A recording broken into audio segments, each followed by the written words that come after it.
Here it is. The very mistake new dog owners make is that they talk with their dog way too much. Let's say you want to teach your dog one-word commands like sit or stay. 90% of the time you ask your dog to do something, you repeat yourself. Admit it, you re-talking with your dog too much. Learn how to listen the first time you ask. Hey guys, and welcome back to HooowlHub, the place for dog lovers, dog owners, and the dog owners to be. In today's video, we're counting down the 9 more things owners do without knowing that can actually harm the relationship.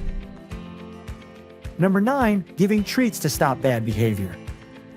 Picture your dog barking like it's auditioning for America's Got Canine Talent. You've tried everything. So, in a moment of desperation, you toss them a treat just to shut them up. You just taught your dog that barking equals snack time. This is classic accidental reinforcement, a concept well known in behavioral psychology. According to Dr. Ian Dunbar, renowned animal behaviorist, positive reinforcement given at the wrong time can actually reward unwanted behavior. So every time you bribe your dog to stop being annoying, you're training them to be more annoying. It's like handing a toddler a lollipop every time they scream in public. Instead, wait for calm, then reward the calm. Timing is everything. If they bark, ignore. The second they go quiet, boom, reward. This teaches them that being calm gets the goods, not being the neighborhood noise machine. Also, remember, dogs aren't dumb. They're not barking at ghosts, they're barking for control.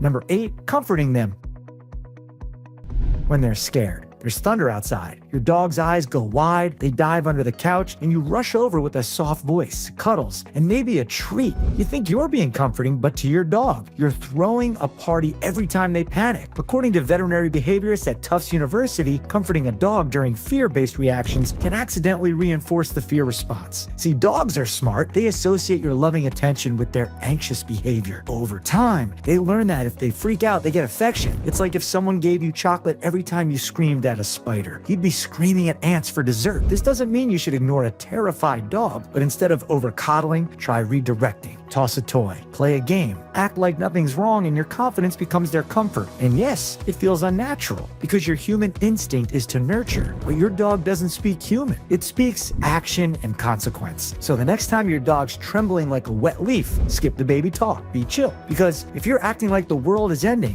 why wouldn't they believe it? Number 7, letting them sleep in your bed.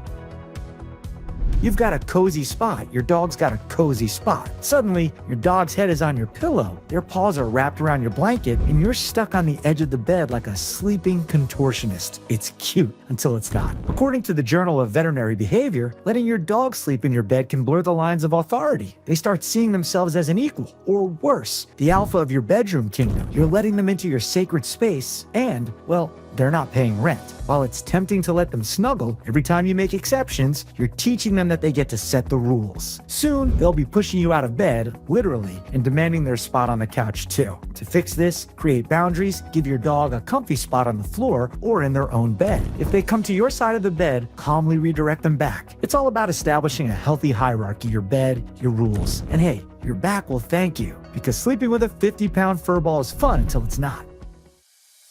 Number 6, not setting boundaries at the door.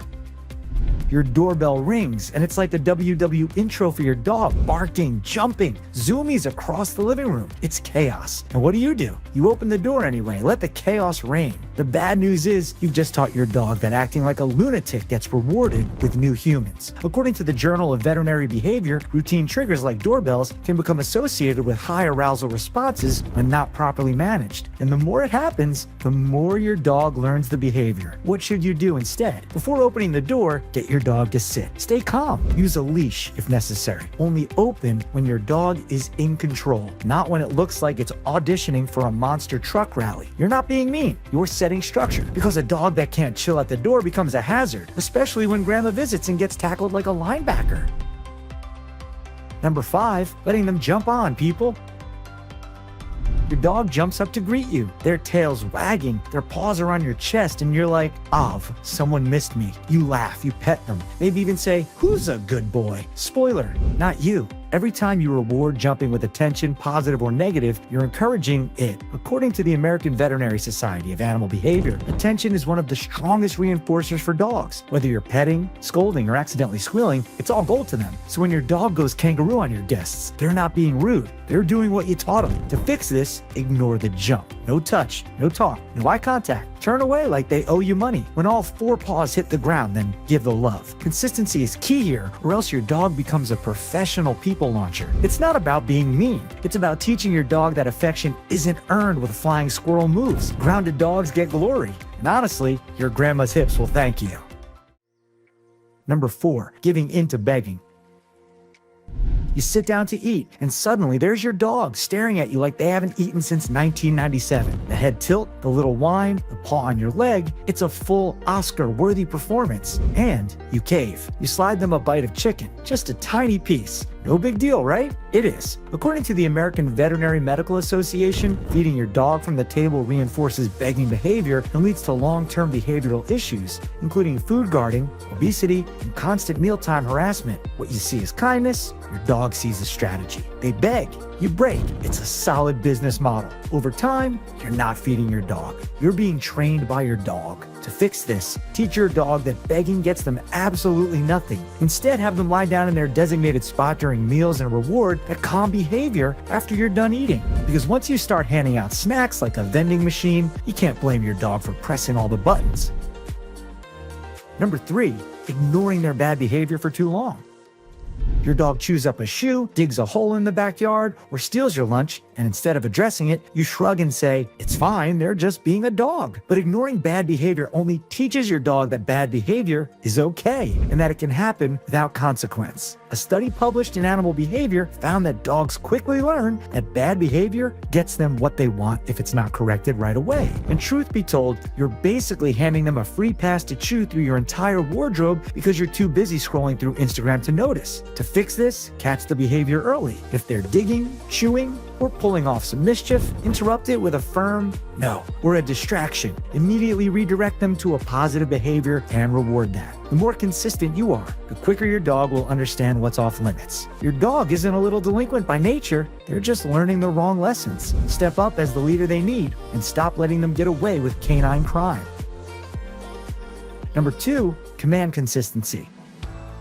You say sit, your dog does a perfect spin and then sits for half a second before getting distracted by something shiny. You say stay, and they think stay means run to the neighbor's house. Sound familiar? The truth is, if you're not consistent with your commands, your dog is probably just guessing what you want. According to a study from the Journal of Comparative Psychology, dogs rely on consistency to understand human communication. If you say sit, but sometimes let them do whatever, they'll quickly learn that maybe sitting isn't as important as, say, rolling over to get a treat. It's like if you told a child to clean their room, but sometimes gave them candy for making a mess. They wouldn't learn the lesson, right? So it's important to stay consistent to fix this. Always use the same command for the same behavior and make sure the whole family is on the same page. If you ask your dog to stay firm in your expectations. If they get it right, reward them with treats, praise, or belly rubs. Your dog isn't being stubborn, they just need clear guidance. Consistency is key. After all, you can't run a circus with a bunch of clowns, especially when one of them is a dog.